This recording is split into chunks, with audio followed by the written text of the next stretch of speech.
And now, your Billywood Honda forecast first. High-resolution visible satellite still showing a healthy surge of Gulf moisture across East Texas, western Louisiana, and central Louisiana. It's not really leading to rainfall in southern Arkansas yet, but it could lead to some isolated showers later on tonight. And the scattered activity is likely to linger over the coming days. Unsettled, probably the best way to describe this forecast as we look for lows tonight back in the low to mid 70s and daytime highs tomorrow in the upper 80s to near 90 degrees. That's your forecast first at 4 starts now. Live from our El Dorado Broadcast Center, your weather station. Voted Best of the Delta and Best Newscast and Weather by the Louisiana Association of Broadcasters. This is NBC 10 News, first at 4. Thank you for joining us for your inaugural First at 4 forecast and newscast. I'm Cindy Langston here at home with your South Arkansas news. Our top story at this hour, Americans for Prosperity Arkansas held a true Cost of Washington gas station event this afternoon in CrossFit. The price of gas was lowered for just around 2 hours to $2.38. That's a gallon. That was the price of gas in January of 2021. The event's goal, providing temporary relief to folks hit hard by inflation and rising costs. KTVE was there and spoke with Arkansas State Senator Ben Gilmore. They're offering a little bit of relief to folks that are in desperate need of it, that are hurting right now with inflation, and we're really happy to have them out. That's money that they could use to go buy a meal or put a meal on the table, buy some groceries for their family. This is the tour's 6th and final scheduled stop in the state of Arkansas. CrossFit is one of 60 different cities on the organization's summer-wide tour. Well, the United Way of Union County needs your help to help others in our community. The organization is working to meet its $1.5 million fundraising goal to help address basic needs for folks in Union County. United Way kicked off its annual campaign with a big donation of $900,000 from Murphy USA. All the money raised will go back to 13 local nonprofits and help people across Union County. Executive Director Alexis Alexander says community support is key. We do have such a great community. Murphy USA raised over $900,000 this week, and that's just amazing. We're just getting started. We have so many other companies and individuals that step up and help, and I mean, it really helps with, you know, the activities that the Boys and Girls Club does, the feeding that Salvation Army does, you know, everything that we've got with UCAPS and Turning Point. Everything that they do is so important to the community, and people here realize that. We're really blessed to have this community be so caring. We certainly are. Well, the United Way is set to host a charity kickball tournament on October the 4th. That sounds like tons of fun. And its annual Small Business Blitz takes place on September the 9th. To donate to United Way's campaign this year, visit their website at the UnitedWayofUnionCounty.com. And over the weekend, a local motorcycle club hosted a benefit poker run for a Union County nonprofit agency called The Call. Area riders met at Pizza Pro in Smackover to spend their Saturday riding for foster families.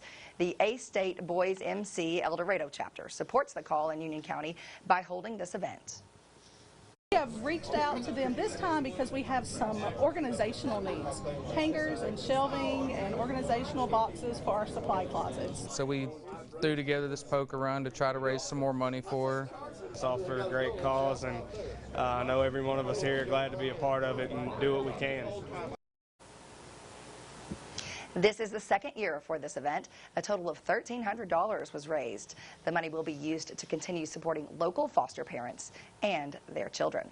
Well, there are lots of great events coming up in our community. Wednesday's feature is story time at the Union County Library from 10:30 to 11:30. First Thursday is happening this week in downtown El Dorado from 3 o'clock to 7 o'clock. Friday features a big South Arkansas football matchup between the El Dorado Wildcats and the Camden Cardinals. And this Saturday, there's the Farmers Market at MAD, of course, and Tinker Time at the Museum of Natural Resources in Smackover. More news from across Arkansas. A Sherwood police officer is making a big difference in one family's life. What started as a traffic stop ended with something they'll never forget. Officer Rodriguez pulled over a mom and her son at Academy Sports last week for a parking violation. The mom told him she wasn't able to afford her son's football gear, and quite honestly, she wouldn't be able to pay for the ticket either. That's when Officer Rodriguez offered to buy the boys football gear and forget about the ticket. because when we were growing up, my mom didn't have enough money to buy us shoes and football stuff, so immediately I just put myself in his shoes.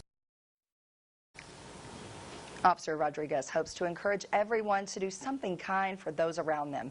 He also hopes to make it to one of the boys' football games.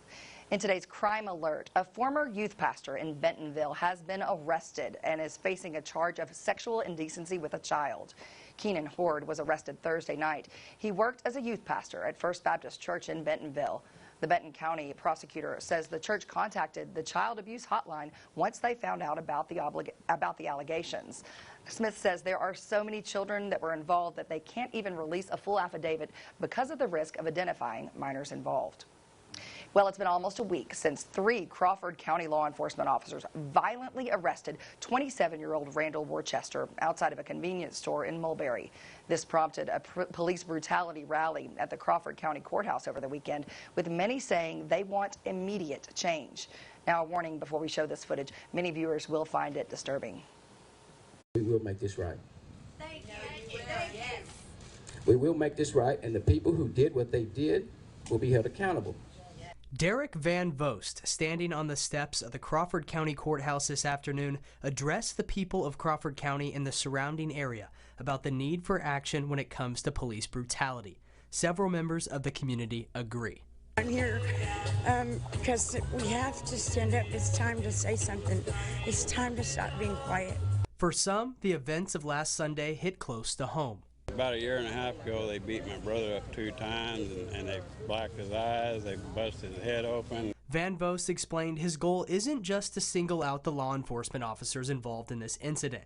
He just wants to see people be consistently held responsible for their actions in any setting. I have nothing against those 3 officers that did what they did. I just want to see accountability.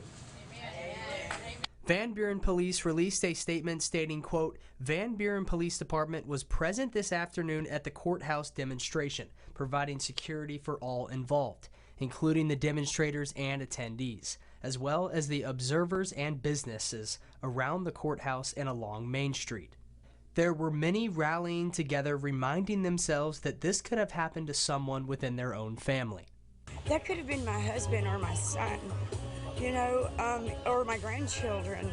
It's not acceptable behavior. It's just not. In today's traffic alert, if you're headed to the capital city this week, get ready for some traffic issues crossing the Arkansas River on Interstate 30. Crews are getting ready to start shifting traffic onto the new I-30 bridge. Starting Thursday, northbound traffic on the service road will take a new on-ramp at 4th Street to the River Bridge and to I-30 eastbound. From there, drivers can exit on Broadway or continue to merge onto I-30 eastbound lanes. This is just the first of 3 traffic phases in the coming weeks. Once all 3 phases are complete, crews will start tearing down and rebuilding the future I-30 westbound River Bridge. I would urge for a lot of folks to preach patience if you're driving through Little Rock and the surrounding areas, and just be aware that that's going to be a marathon and not a sprint. In El Dorado, we're sitting at 92. Got some rain trying to sneak in from the state line. We'll take a look at that on radar in the full forecast coming up next.